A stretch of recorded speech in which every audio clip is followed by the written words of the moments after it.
Hi friends, இன்றைக்கான அரசியல் தகவலை பார்த்துடலாமா? வாங்க பார்க்கலாம். தமிழக அரசியல் வரலாற்றில் இதுவரை கண்டிராத ஒரு பரபரப்பான காலகட்டத்தை நோக்கி 2026 சட்டமன்ற தேர்தல் நகர்ந்து கொண்டிருக்குதுங்க. பல ஆண்டுகளாக திமுக மற்றும் அதிமுக ஆகிய இரு துருவங்களுக்கு இடையே மட்டுமே தாங்க போட்டி நடந்து வந்திருக்கு.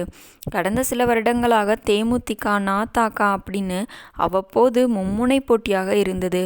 ஆனால் தற்போது தமிழக வெற்றி கழகம் மற்றும் நாம் தமிழர் கட்சி ஆகியவற்றின் வலுவான தேர்தல் பணிகளால் களம் 4 முனை போட்டிகளாக மாறியிருக்கு.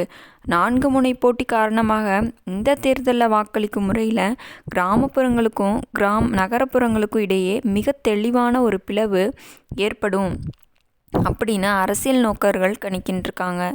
மற்ற தேர்தல்கள் போல இல்லாமல் இந்த முறை நகரம் கிராமம் இடையே வாக்களிக்கும் முறையில் கடுமையான வேறுபாடு இருக்கும் அப்படின்னு சொல்கிறாங்க.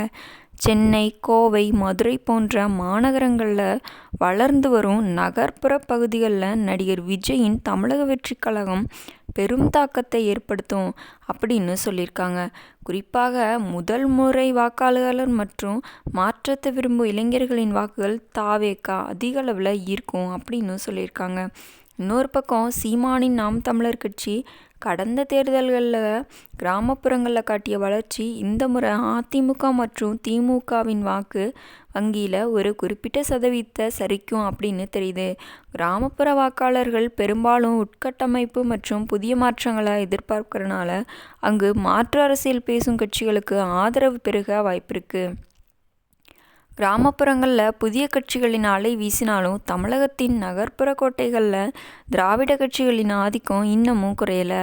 முதலமைச்சர் மு.க.ஸ்டாலின் தலைமையிலான திமுக அரசு மகளிர் உரிமை தொகை மற்றும் காலை உணவு திட்டம் போன்ற நேரடி பயன் தரும் திட்டங்கள் மூலம் பெண்களோட ஆதரவை தக்க வச்ச முயல்கிறது.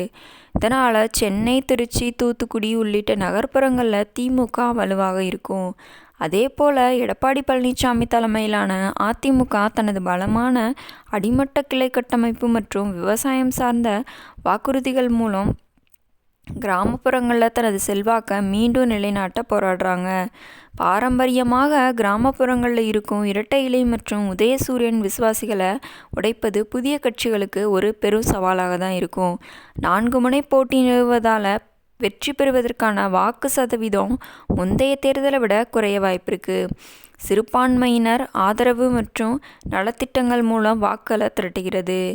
ஆளுங்கட்சியான எதிர்க்கட்சியான அதிருப்தி வாக்குகளையும் தனது பாரம்பரிய கிராமப்புற வாக்கு வங்கிகளையும் நம்பியிருக்கு. இளைஞர்கள் மற்றும் நடுநிலை வாக்காளர்களை குறிவச்சு நகர்ப்புறங்களில் முன்னிலை பெற துடிக்கிறது தமிழக வெற்றி கழகம்.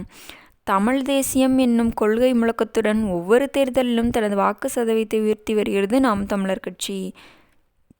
இந்த முறை இதனால் நகரங்களில் உள்ள மக்கள் ஒரு மாதிரியும் கிராமங்களில் உள்ள மக்கள் வேறு மாதிரியும் வாக்களிக்க வாய்ப்புகள் உள்ளன. இந்த இரு முரண்பட்ட வாக்களிப்பு முறைகளே 2026 யார் அரியணை ஏறுவாங்க என்பதை தீர்மானிக்கும் அப்படின்னு சொல்கிறாங்க. மூத்த அரசியல் விமர்சகர் ஒருவர் ஒட்டுமொத்த 2026 தேர்தல் என்பது வெறும் ஆட்சி மாற்றம் மட்டுமில்லை, தமிழக அரசியல் களத்தில் அடிப்படை அமைப்பையே மாற்றி அமைக்கும் ஒரு போர்க்களமாக அமையப்போகுது அப்படின்னும் சொல்கிறாருங்க. இந்த வீடியோ உங்களுக்கு பிடிச்சிருந்துச்சு அப்படின்னா நம்ம சேனலை லைக் பண்ணிக்கோங்க, சப்ஸ்கிரைப் பண்ணிக்கோங்க. அப்போ தான் நான் போடுற வீடியோ டெய்லியும் உங்களுக்கு நோட்டிஃபிகேஷனில் வரும். அப்போ தான் நீங்கள் அரசியல் தகவல்களை உடனே தெரிஞ்சுக்க முடியும். 2026 தேர்தலில் எந்த கட்சி ஜெயிக்க போகுது அப்படின்னு நீங்கள் நினைக்கிறீங்களோ அந்த கட்சியோட பேரை கமெண்ட் பாக்ஸில் கமெண்ட் பண்ணுங்கள். நாளைக்கு வேறு ஒரு தலைவர் வேறு ஒரு கட்சியை பற்றி பார்க்கலாம். Bye friends.